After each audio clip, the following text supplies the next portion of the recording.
Biasa kalau orang komen, saya tak marah apa. Saya baca komen tu, saya kaji balik apa kelemahan filem-filem saya. Orang nak tengok filem, dia tak mau tengok filem biasa-biasa. Dia nak tengok filem yang luar biasa. Kita banyak guna CGI, kita banyak guna special effect. Dia akan jadi lain lah, totally lain. Kali ni lah kita akan cuba nak baiki kelemahan tu, kita nak jadikan sebuah filem yang perfect lah. Kita takkan bosan. Kualiti dia akan cuba up to standard Hollywood punya style.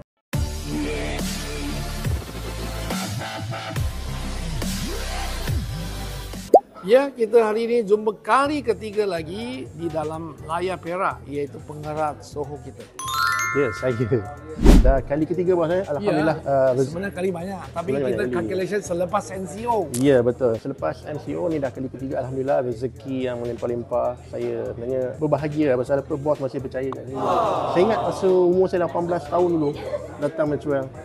Dan miskin pernah tanya kenapa you nak masuk Maxwell. I rasa masa tu I cakap apa tau, I cakap I percaya Maxwell akan naikkan nama I. Alhamdulillah, memang itulah. Ni orang kata bukan janji tapi pasti itulah dia. Memang kenalah sangat tagline tu.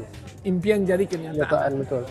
18 tahun umur saya, sekarang saya dah 40. So 22 tahun. Dan Maxwell sudah 25 tahun. Kali ini apa cabaran yang untuk Nasrata Sekutu Setan ini, filem yang nak menampilkan kepada penonton kita? Based on first and second film, Jangan Pandang Belakang 2 dan Dajjal, kita dah tahu apa kelemahan kita. Kita dah study apa yang kita tak ada. So insyaAllah kali ni apa yang I boleh janji, kita akan bagi fast pace satu. Kita takkan bosan.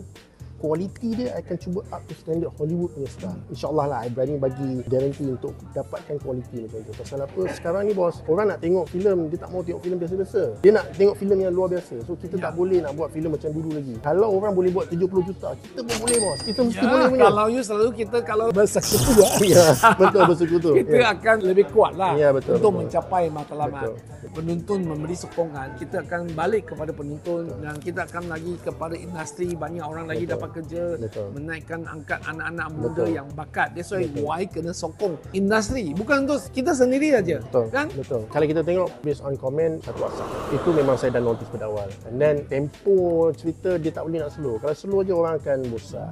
So this time memang saya akan ambil take note lah. Sebab biasa kalau orang komen, saya tak marah apa. Saya baca komen tu, saya kaji balik apa kelemahan filem-filem saya. So kita nak repair. So kita dapat itu. So kali ni lah kita akan cuba nak baiki kelemahan tu, kita nak jadikan sebuah filem yang perfect lah. Dan ini filem ni memang I think dalam banyak-banyak filem yang I dah buat dengan Maxwell, memang ini yang paling I rasa hardcore satu. Kita banyak guna CGI, kita banyak guna special effect. Dia akan jadi lain lah, totally lain.